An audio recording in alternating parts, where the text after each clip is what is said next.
Now, page 4, the political coup d'etat. President Trump is the victim of an attack on his constitutionally mandated job, along with the 65 million Americans who voted for him.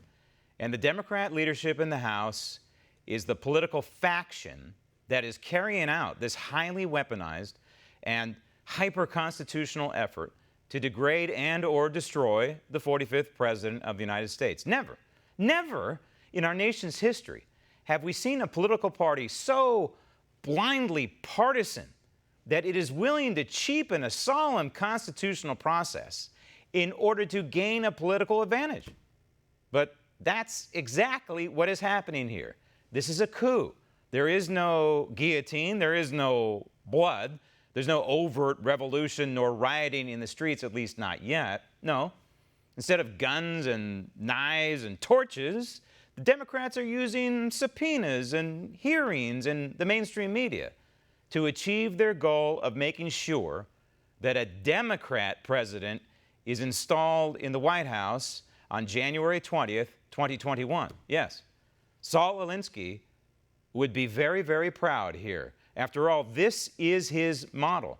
They are imposing a radical anti-constitutional ideology on we the people by taking over and using the existing framework, our government, as a means to an end politically. This is classic Alinsky. And so Jerry Nadler and Adam Schiff and Nancy Pelosi have traded the hammer and sickle for a suit and well-shined shoes. However, it's no less a radical overthrow of a duly elected sitting government, the Article II branch currently occupied by President Trump. And it's being foisted upon the American people by a political party that is so hooked on power and total control of government that it is willing to destroy a president and the will of the people to achieve its goal of a modern-day coup d'etat. And this political lynch mob is the Democrat caucus in the House, all 233 members of it, including phony so-called moderate Democrats, an oxymoron if there ever was one these days, moderate Democrats like Anthony Brown, radical Maryland, who has a Liberty score of F14%. Not a rush to judgment. This is really... Stop it. This is a rush to judgment. And Nancy Pelosi is in a big rush right now. Just like Pontius Pilate, she's got to wash her hands of this entire impeachment episode as quickly as possible. Isn't it interesting that the impeachment of the 45th president, Donald Trump, is happening around Christmas? It would be more fitting symbolically, wouldn't it, if it was happening around Easter? Because here we have Pontius Pilate. We have Nancy Pelosi that is sending Donald Trump to his political death, if you will. It's not going to be carried out, I don't think. It will not be the death of Donald Trump, but this is what she's attempting to do.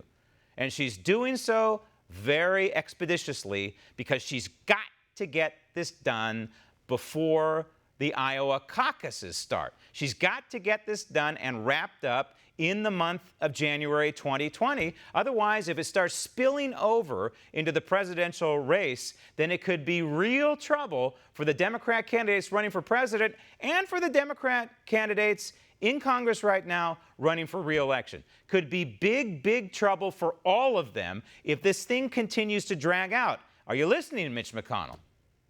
Because there is a huge political element to this now.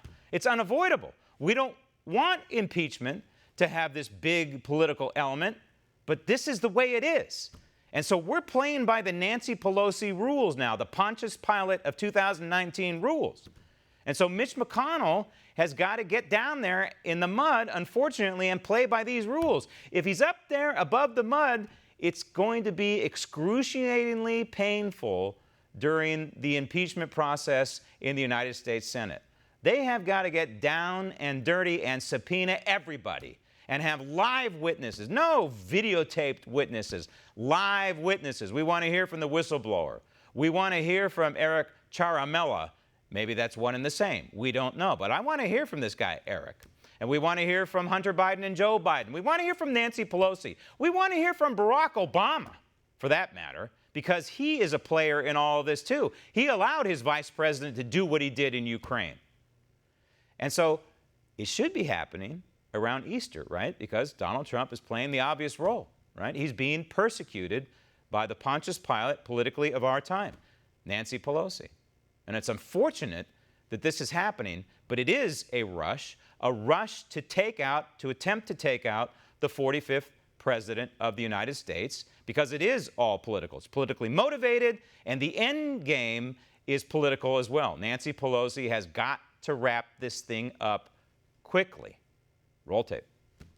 Taking the important work that's been done by the House Intelligence Committee, having heard from... You know, it's interesting. I've thought about this a lot, how the mainstream media has allowed this impeachment to unfold. The hatred, the utter bias against the 45th president of the United States is on display here right now by the mainstream media. Because if the tables were turned, and this was Bill Clinton, and it was 1998, and the Republicans had initiated impeachment without a vote of the United States House of Representatives. And by the way, that's huge. If you look at the impeachment, one of the first impeachment clauses, the first one in the United States Constitution, is that the House has sole jurisdiction, if you will, I'm paraphrasing, over impeachment. Well, if the House, not the Judiciary Committee, not the Intel Committee, if the House has jurisdiction over impeachment, then why hasn't the House, the entire House, weighed in on impeachment? Why hasn't there been a vote like was taken in 1998 and 1974 on whether to proceed with impeachment and inquiry at all? The only vote that's been taken, besides what will be taken, is on the rules. There has been no vote to initiate this process. And so where is the mainstream media on this? Where is the mainstream media initiating this thing without a vote and in the Intel Committee and behind closed doors? You know where they are? It's pretty simple, it's obvious, and it's sick and it's sad because it's an abdication of their First Amendment job. The mainstream media is right in the pocket with this guy from Maryland, right in the pocket with Adam Schiff, right in Jerry Nadler's little pockets as he sits on his bench on his pillow, and right in Nancy Pelosi's Botox-laden pockets. They're in the pockets of the Democrat Party in the House of Representatives because of their hatred of the 45th president. All right, so now what? Now what? Well, all eyes are on the U.S. Senate and old Mitch McConnell, who is already showing signs of weakness. And if you think it's been excruciating watching the Democrat-led House process on impeachment, just wait. Just wait until we get to watch old Mitch getting railroaded by the radical Democrats in the upper chamber. Want to see more videos like this? Click on the link below and subscribe to One America News on YouTube, and call your cable provider and kindly demand that One America News is added to your lineup. Call and subscribe today.